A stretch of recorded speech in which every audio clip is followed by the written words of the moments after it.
Selamat datang di e-learning SMA Negeri 9 Balikpapan. Beriman, berkarakter, berprestasi. Selamat datang Pak Agus Budianto, Ibu Rina sebagai pengawas pembina SMA Negeri 9 Balikpapan. Dan juga selamat datang buat para siswa yang ada di e-learning SMA Negeri 9 Balikpapan. Baik, pagi ini kita langsung ngobrol-ngobrol aja ya Pak Agus. Kita cukup berbangga ya Pak dengan kepemilikan e-learning kita ya yang sekarang. Nah, menurut Pak Agus gimana nih e-learning kita ini akan kita bawa kemana nih Pak pemanfaatannya? Terima kasih kesempatan yang diberikan kepada saya. Sekali lagi saya Agus Budianto, SMA Negeri 9 Balikpapan, beriman, berkarakter, berprestasi. Itulah motto kita yang kita rintis mulai tahun 2024. Di tahun 2024 kami prihatin sekali, kemudian ini kisah ya, cerita-cerita dulu benar-benar, ya. Iya Pak. Kenapa kok Gimana ada sampai e-learning ada ini? e-learning. Nah, di 2024 berorientasi dari observasi saya di 2023, saya melihat anak-anak kami khususnya SMA 9 itu public speakingnya kurang. Jadi misalkan anak itu pinter berkisah waktu di teras itu istirahat itu, kisahnya dari ujung ke ujung.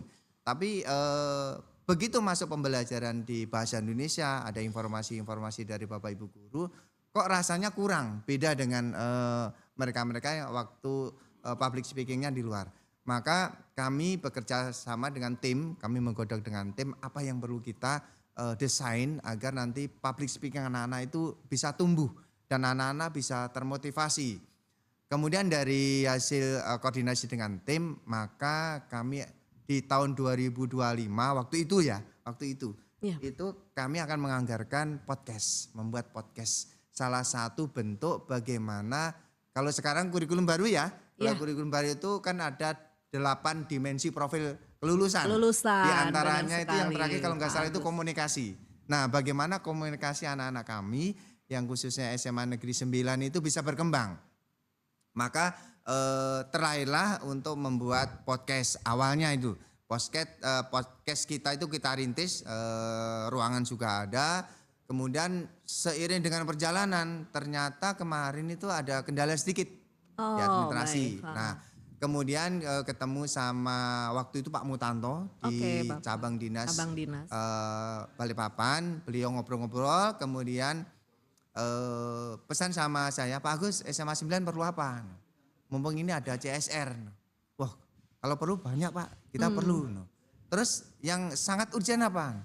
Pak, kalau bisa bagaimana meningkatkan public speaking anak-anak? Dengan cara apa? Pak, kalau bisa itu podcastnya dikembangkan. Oh ya sudah kalau gitu. Nah, habis itu dikenalkan sama Bu Meta kemarin ya. Bu Meti Pak? Bu Meti ya, Bu Meti. Kemudian ngobrol-ngobrol sama Bu Meti, ada beberapa tahap ngobrolnya. Kemudian lahirlah talk show di sini untuk e-learningnya.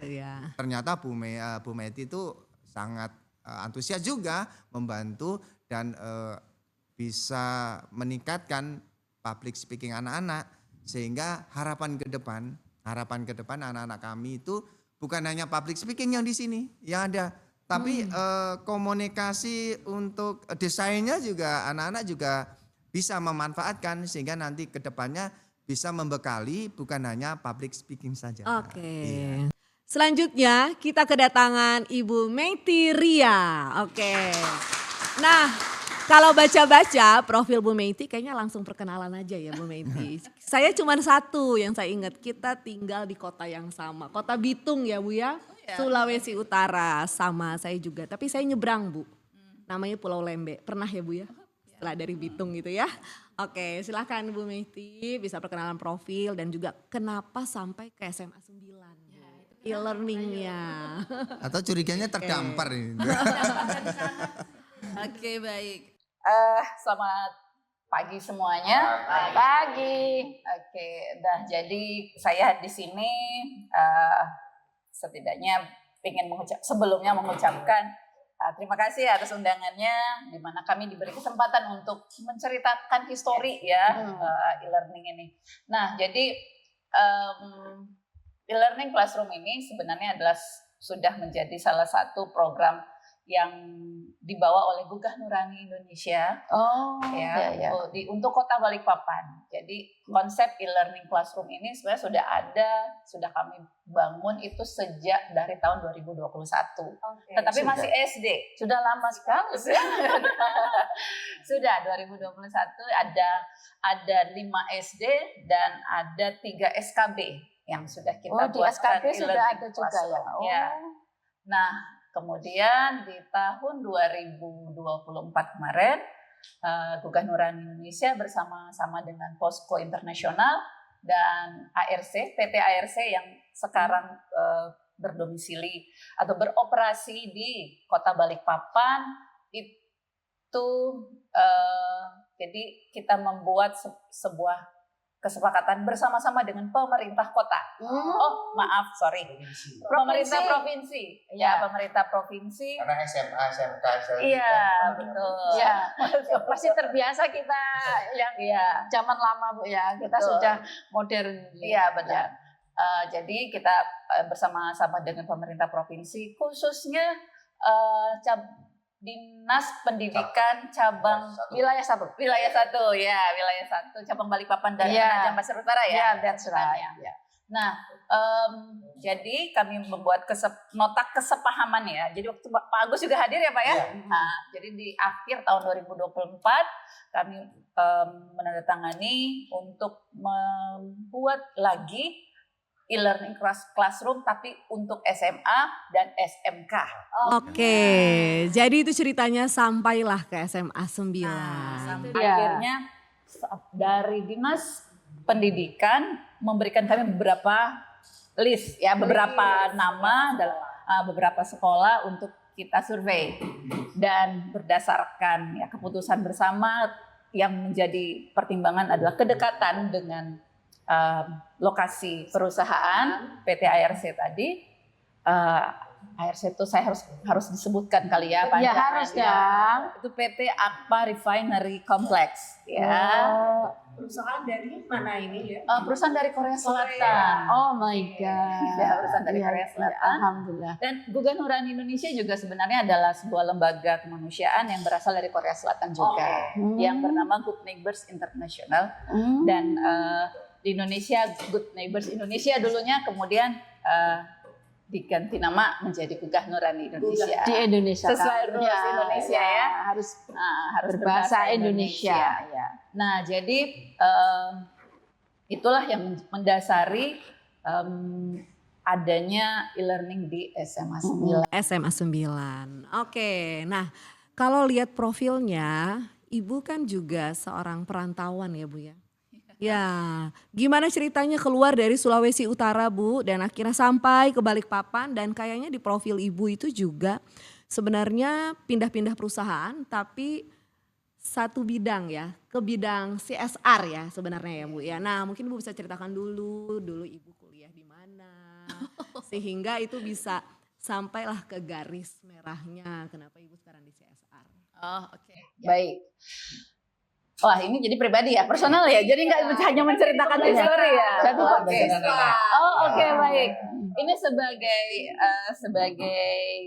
berkaitan dengan karakter tadi Bu. Yes. Kenapa bisa prestasi dicapai? Karena karakter dari awal Ibu itu disiplinnya di sini. Nah, itu yang diambil moral value-nya dari cerita Ibu. Menuju ke kesuksesan itu tidak semudah kita balik tangan. Nah, itu proses. Nah, proses inilah yang anak-anak harus tahu. Oke, baik. Ceritanya itu. Baik, jadi begini. Intinya ketika waktu masih SMA, jadi karena kembali nih, karena anak-anak, jadi saya juga mengajak untuk berpikir kembali dulu dari ketika saya masih SMA. Saya waktu SMA itu sebenarnya saya belum tahu saya mau kuliahnya di mana. Belum ada kepikiran. Mungkin sama ya, ada juga saya mau kemana, keterima apa enggak gitu kan. Iya. Nah, yang pasti ketika saya SMA itu intinya saya belajar dari mana saja. Saya senang membaca Nah, apa saja Bahkan berita jelek pun saya baca. Untuk apa? Untuk tahu. Jadi untuk kita tidak ke sana, Tidak meniru. tidak meniru. Ya. Dan di sekolah pun tidak serta-merta saya hanya menerima dari satu sumber. Itu penting ya. Jadi kadang di sekolah tuh ngasih buku ini, biasa kan, merek A gitu. Saya belinya merek B. Oh, baik. Untuk apa? Untuk kita Pembanding. compare, untuk Ah. memperkaya. Terkadang ada yang tidak terbaca atau tidak diajarkan, atau lupa, atau terlewat.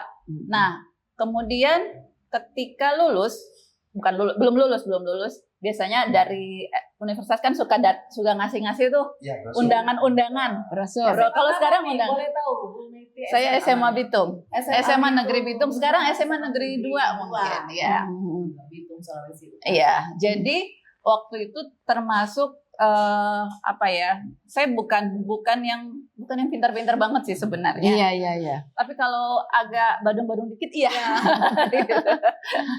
Biar ada ceritanya. Iya, benar. Jadi istilahnya saya belajar itu bebas ya, artinya tidak hanya satu titik gitu, tidak hanya satu poin. Saya belajar dari mana saya, termasuk perpustakaan. Itu saya juga sering ke perpustakaan. Ya. Mungkin kalau anak-anak sekarang apa sih ya, perpustakaan udahlah, bahkan mungkin perpustakaan sekarang kebanyakan kosong atau hanya buku-buku paket. Anak-anak lebih senang membaca dari gadget ya. Tapi Ya. istimewa kalau di SMA. A9 perpustakaannya ramai Ada di juga. kita loh, Bu, sudah. Ramai Sudah kita juga. launching di Dan kita, ada digital perpustakaan di juga. kita. Malah kemarin saya infokan ke Peserta Didik ya, siapapun yang nanti terbanyak pinjem. Buku Pinjam, digital. Insya Allah kalau pinjam pasti baca lah. Nggak Iya. mungkin. Karena untuk pinjam kan 3 hari, kita batasi 3 hari. Siapapun yang pinjamnya banyak sampai tanggal 30 November cut nanti ada rewardnya Android. Ada rewardnya. Kita tinggal tunggu aja itu nanti Iya. siapa. Iya. Inovasi. Pakai itu. Karena ketika kita mau ke depan nanti, Anda tahu sendiri ya dunia sekarang seperti apa gitu ya. Kalau dulu kita masih agak lumayan, persaingan kita hanya ya sekitar situ aja. Sekarang kita bersaingnya dengan seluruh dunia. Setelah Bahkan SMA. Kalau ada perusahaan tuh yang lamar bisa dari dunia luar sana. Iya, benar. Dengan memasukkan di email kan sekarang lebih canggih kan. Kalau dulu kan kita bawa map datang ke perusahaannya Iya, itu. benar, Sekarang Pak. nggak Malah usah. untuk Kita melamar tinggal ya. Upload. Nanti kalau sudah seleksi kita tinggal dipanggil aja. Lebih efisien, menghemat waktu. Menghemat waktu. Iya. Dan memang ke anak-anak harus pandai merebut peluang. Ya kan? Betul. Ya itulah salah satunya komunikasi itu tadi Iya. 8 dimensi itu. Iya.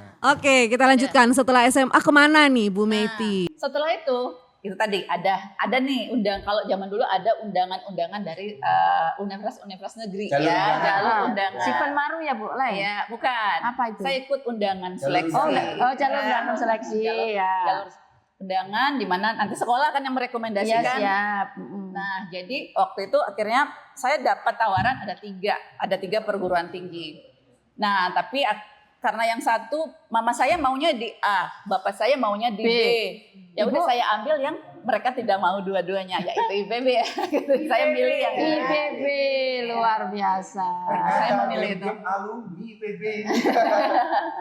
Iya, jadi IPB Institut Pertanian Bogor. Waktu padahal saya termasuk yang apa itu bertani gitu ya. Tetapi ternyata di sana tidak hanya belajar bertani. Banyak hal ya Bu. yang Banyak ya. sekali dan hampir semua. Bahkan kalau sekarang IPB yang sekarang udah jadi IPB University yang saya tahu itu juga sudah lebih luas ininya ya. Jurusan-jurusannya sudah jauh lebih banyak. Dan ya dari situlah saya mengambil jurusan sosial ekonomi. Oh, jadi jurusannya sosial ekonomi. Iya, sosial Oke, ekonomi. jadi nggak selalu IPB jurusan yang benar ya, Iya. pertanian aja ya. Iya. Oke, jadi setelah dari kuliah, ibu langsung merantau ke Balikpapan atau ibu masih pulang ke Bitung. Pokoknya gimana ceritanya ibu sampai di Balikpapan? Kalau di Balikpapan saya itu dari tahun 87. Saya masih SMP. Oh, 87. Saya ikut bapak ibu saya karena mereka bekerja di sini. Tapi SMA saya balik lagi ke sana. ikut Orang tua? Bukan, saya ikut nenek saya di ikut Oh. oma dan opa. Oke, baik. Terima kasih Bu Meiti. Itu profil ya tentang background sekolahnya Ibu Meiti Ria. Oke, selanjutnya kita mau dengar nih bagaimana Bu Rina selaku pengawas pembina melihat kebermanfaatan e-learning ini seperti apa Bu? Terus mungkin Ibu ada harapan-harapan ya buat kami di SMA Negeri 9 ini akan ke depannya seperti apa? Oke, alhamdulillah. Sebelumnya saya mengucapkan selamat dan sukses dulu kepada Bapak Agus Budianto dan Ibu yang membantu kegiatan ini. Alhamdulillah sekali saya bersyukur kepada Allah yang mana kegiatan ini ternyata insya Allah manfaatnya sangat luar biasa. Yang mana e-learning SMA Negeri 9 ini adalah dengan menggunakan visi beriman, kemudian berkarakter dan berprestasi. Nah, e-learning ini fokusnya insya Allah selain mendukung tadi beriman, berkarakter dan prestasi, tentunya dengan dasar ketiga logo ini akan menumbuhkan prestasi yang sangat luar biasa di SMA Negeri 9. Prestasi ini tidak bisa berjalan dengan sendirinya tanpa Anda landasi dengan beriman kepada Allah Subhanahu wa taala. Kemudian dari keimanan kalian, atau mohon maaf ini karena ada anak-anak ya Ibu ya, kita bincang-bincang, saya menyampaikan kepada generasi saya, karena dengan beriman itu akan menumbuhkan karakter yang sangat mulia. Itu otomatis anak-anakku sekalian ya. Jadi nah dengan karakter tadi Anda akan secara alami Anda akan bisa menciptakan prestasi yang sangat luar biasa dan bermanfaat. Tentunya sangat keren sekali kalian ini diharapkan dengan visi SMA Negeri 9 tadi, Anda tidak memiliki cara berpikir yang instan. Apa instan itu? Suka ngambek sebentar-bentar, judes. Sebentar-bentar melakukan bullying pada teman-temannya. Jadi bersyukurlah Bapak Kepala Sekolah memberikan visi yang sangat tiga tapi sangat bermanfaat.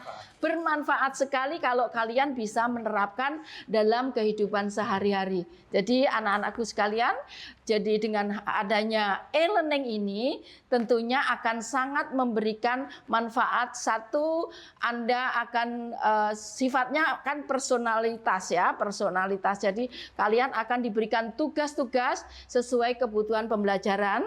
Kemudian kalian juga akan memiliki pembelajaran yang mandiri ya. Jadi mandiri nanti Anda itu bisa memilih tugas-tugas yang diberikan Bapak Ibu guru secara mandiri. Ini melatih kalian untuk bertanggung jawab. Nah, tanggung jawab ini sebagai implementasi nanti menuju kalian untuk bisa berprestasi, ya kan? Kemudian bagi yang lainnya kalian bisa menjadikan portofolio digital. Di sini kalian bisa menyimpan, oh prestasi saya yang dulu-dulu itu seperti ini. Nah ini nanti kepala sekolah yang akan lebih tahu, ya kan? Tentunya sebagai promotor di sekolah ini, penggerak Pak Agus ini akan lebih tahu bagaimana e-learning ini akan berjalan ke depannya. Insya Allah akan lebih luar biasa manfaatnya, terutama pada generasi penerus yang tentunya itu tadi diharapkan pembekalan, diharapkan jangan cengeng supaya siap ya Ibu ya, mereka siap ke dunia setelah Iya, ini. Dan jangan pastinya ini berfungsi banget untuk komunikasi tadi ya Pak ya. Jadi semua boleh latihan di Sudah sini. terbentuk Ya. terakomodir dalam implementasi 8 Standar dimensi kelulusan. Ya, betul Oke. sekali. Salah satunya Ya. di situ ada Komunikasi. Dan utamanya itu Pak Agus, saya sangat bersyukur sekali sebagai pengawas pembina. Ada visi yang 3 visi ini yang luar biasa. Ini sangat mendasari anak-anakku sekalian ya, tolong dipraktekkan ya visi misi sekolah ini yang sangat luar biasa. Anda tanpa karakter yang baik, Anda tidak akan bisa meraih sukses ya kan? Percaya dan yakin. Setuju nggak? Setuju nggak? Nah itu tanpa iman tidak akan menjadi sukses yang luar biasa. Jangan sampai Anda mau menjadi generasi yang suka berpikir instan, judes, kemudian suka bullying. Harap gambut itu gambut. Sebentar-bentar males ngeluh. Sebentar-bentar ngadepi guru ini Bu guru kayak gini, males Aku nggak Tapi mau mungkin masuk kelas. keluhan itu bagian dari pembelajaran komunikasi juga ya Bu Ibu, ya. betul. Walaupun itu tidak boleh selalu ya Bu Ya, ya. Oke, terima kasih banyak ini masukan juga ya buat kita SMA Negeri 9 ya, Ya, Pak siap. Agus untuk kebermanfaatan e-learning SMA Negeri 9. Oke Bu Meiti, kita sampai ngomongin sekarang tentang CSR ya Bu ya.